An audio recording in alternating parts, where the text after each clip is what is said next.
नमस्कार, welcome back to our YouTube channel Disha agriculture academy. Fundamental of plant pathology BSc Ag second semester.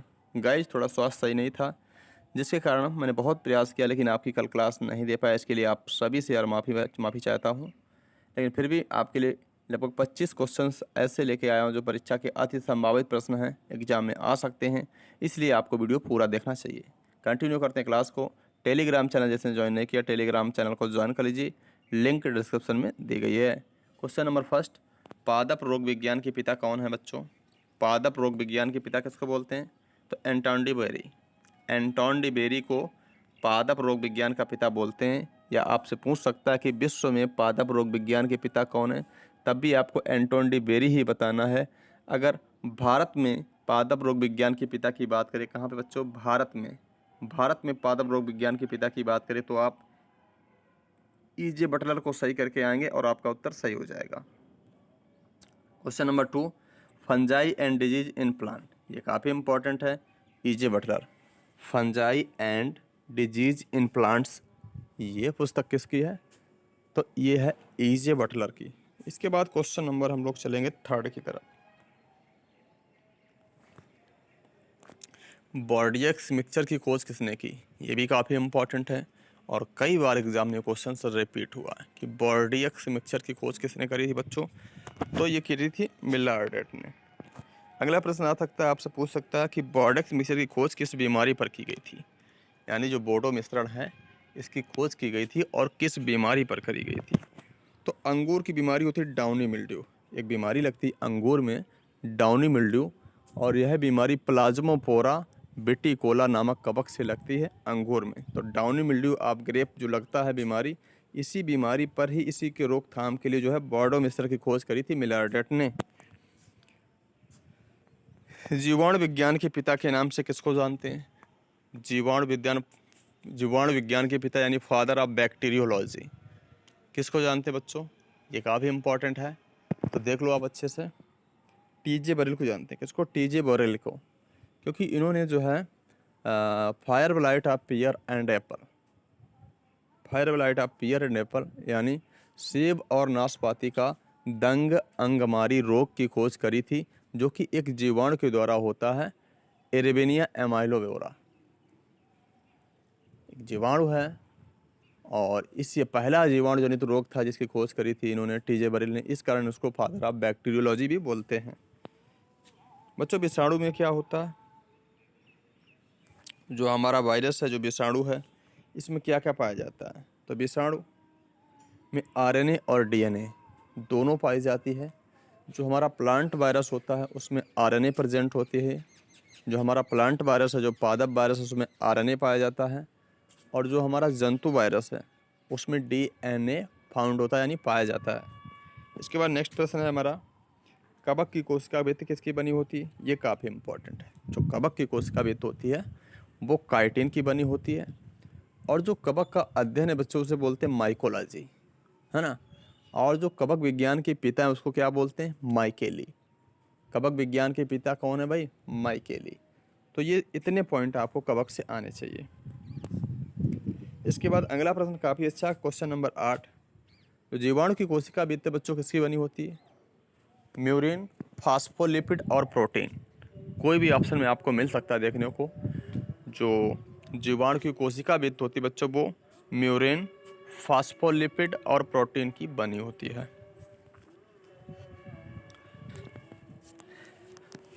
इसके बाद में प्रश्न number हमारा नेक्स्ट क्या देखेंगे, शैवाल की कोशिका की भित्ति किससे बनी होती है? शैवाल की। जो शैवाल है, एल्गी, इसकी सेल वॉल किससे बनी होती है? सेलुलोज की। अगला प्रश्न है कि द्विनाम पद्धति के जनक कौन है बच्चों? द्विनाम पद्धति के जनक यानी बायोनोमिनिक्लेचर के फादर कौन है? Carolus Linnaeus. केंद्रक का विभाजन बच्चों क्या कहलाता है? कैरियोकाइनेसिस। डिवीजन ऑफ केंद्रक का जो होता है वो कैरियोकाइनेसिस कहलाता है। और जो कोशिका का विभाजन होता है उसको बोलते हैं साइटोकाइनेसिस। कोशिका का विभाजन क्या कहलाता है? साइटोकाइनेसिस।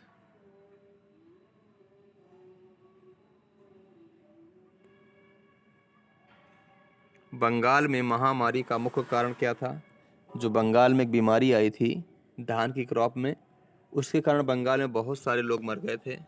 और ये बीमारी बच्चों 1943 में आई थी, जिसको अपन लोग बंगाल फेमाइन के नाम से भी जानते हैं। और यह बीमारी धान का भूरा पत्ती धब्बा रोग थी, जो कि हेलमिंथोस्पोरियम ओराइजी नामक कवक के द्वारा होती है। तो बंगाल में महामारी का मुख्य कारण क्या था? धान का भूरा पत्ती धब्बा रोग, जो कि हेलमिंथोस्पोरियम ओराइजी नामक कवक के द्वारा होता है। और यह महामारी जो बंगाल में आई थी 1943 में आई थी। इसके बाद एक महामारी और आई थी, जिसको अपन लोग बोलते हैं पछेती झुलसा।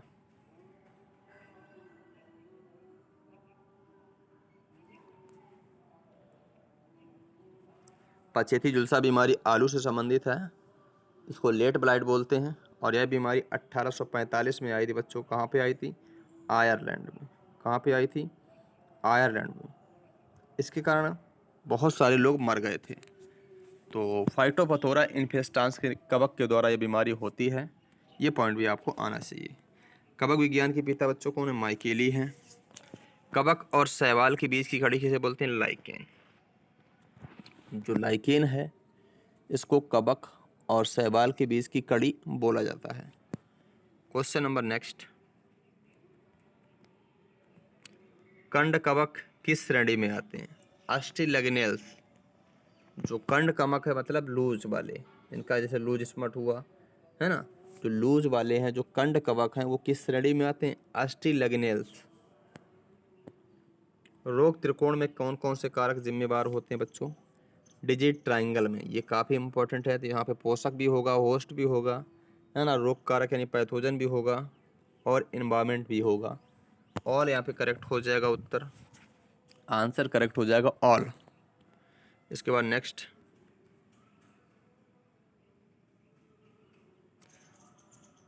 पूर्ण जड़ परजीवी खरपतवार कौन सा बच्चा? ओरोबंकी। जीवाणु की कोशिका भित्ति किसकी बनी होती है? पॉलीसैकेराइड, लिपिड और प्रोटीन।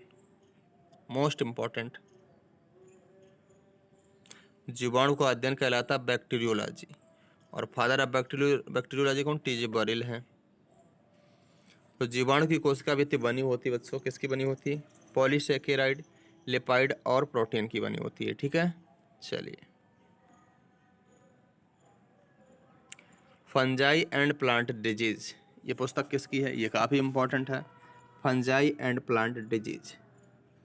तो ये मुंदकर जी की है, बीबी मुंदकर जी की एक जो पुस्तक है famous, fungi and plant disease.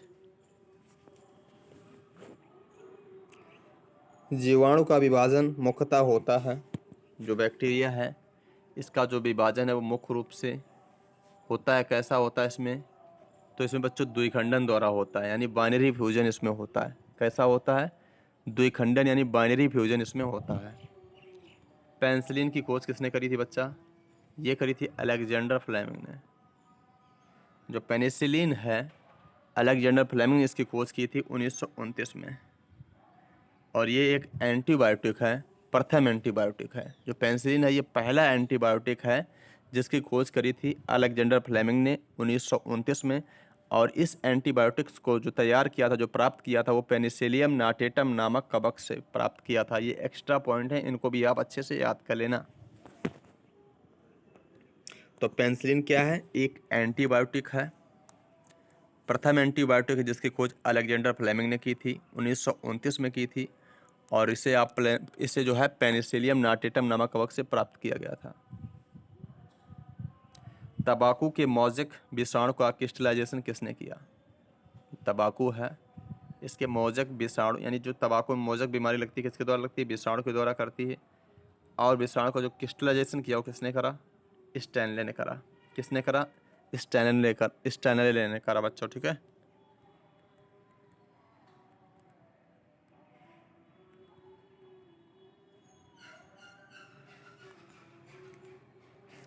रोगों के विकास की प्रक्रिया क्या कहलाती है?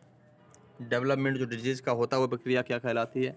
उसे अपन लोग पार्थेनोजेनेसिस बोलते हैं। क्या बोलते हैं? पार्थेनोजेनेसिस। इसके बाद नेक्स्ट एक और पॉइंट है, काफ़ी अच्छा है। आंतरिक बीज जनित रोग कौन सा है? तो लूज स्मट ऑफ व्हीट।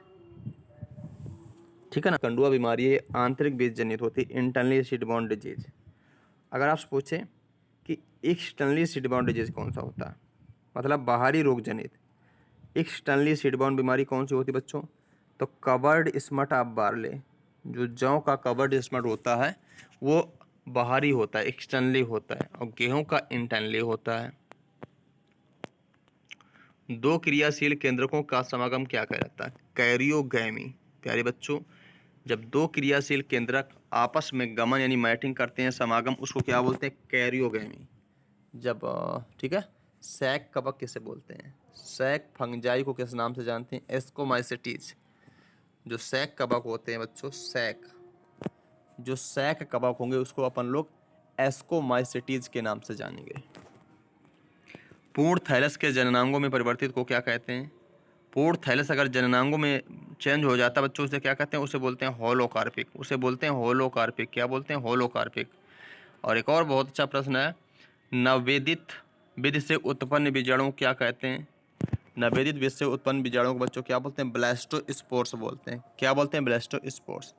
तो ये थे पूरे 28 क्वेश्चंस। आई होप आपको वीडियो जरूर पसंद आएगी। वीडियो को लाइक करना, चैनल को सब्सक्राइब जरूर करना। टेलीग्राम चैनल का लिंक डिस्क्रिप्शन बॉक्स में दिया गया है, लिंक पर क्लिक करके सारे विद्यार्थी टेलीग्राम चैनल को जरूर ज्वाइन कर लीजिए।